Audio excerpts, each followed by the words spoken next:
Okay, we are back at the warehouse today for a quick little chat on hot gas reheat, modulating hot gas reheat. We hear it over and over again. What is it? What is it? So to understand it, you really got to first understand just basics about cooling, right? An air conditioner. So an air conditioner boils refrigerant, essentially, and then it condenses it.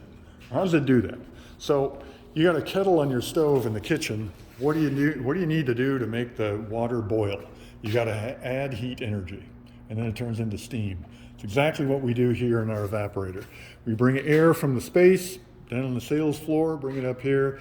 It boils the refrigerant in here, and the refrigerant is then compressed by the compressor.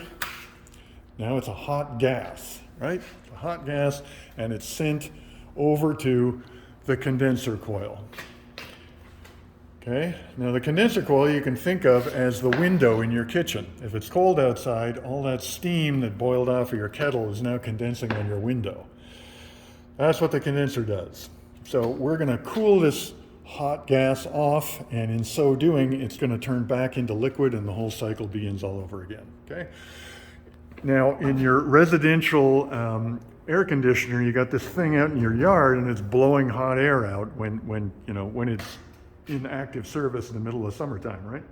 Hot air is coming out of that. Hot, hot, hot. What if we had a use for that hot air? Something to think about. So now, the other thing that we do with our evaporator coil is we wring the water out of the air. So if you got a high humidity situation, just like a can of Coke you take out of your fridge, you put it on the counter, it starts to sweat.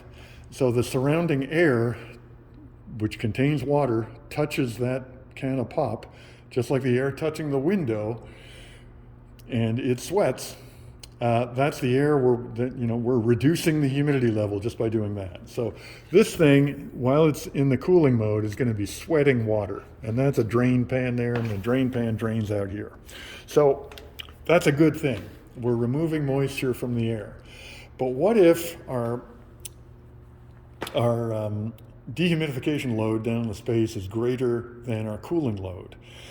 We could run the risk of overcooling the space. We're just cooling and cooling and cooling and cooling, and the relative humidity goes down and goes down. It sort of doesn't move. I'm not going to get into the psychrometrics of it, but anyways, we could overcool the space. So that's why we use a reheat coil. See that coil right there? It's downstream from your evaporator, right? So we cool it, we reheat. Now, if we look at this unit over here, hope you're not getting seasick watching this video. This unit does not have a reheat coil. No reheat in this unit. Instead, it's got a return air bypass, which we're going to talk about in the next video. So that's your reheat coil. So basically, we're taking the heat energy out and we're putting it right back into the air. How do we do this? We merely use this valve right here, hot gas reheat valve. It takes the hot gas coming out of the compressor and sends it either to the condenser coil way down there, to the reheat coil that way, or both, depending on the need. And that's how it's done. What controls that valve? That's going to be the hot gas reheat board, this guy right here. Modulating hot gas reheat valve X, whatever the X is for. So one thing that few people think of is that when you're in full reheat mode, this is basically your number 2 condenser. Your other condenser isn't needed anymore. If it's not needed, then the fans come to a grinding halt. If the fans don't run, you're not burning any energy on this inverter right here. That thing goes to 0, and now you're saving money on your electric bill.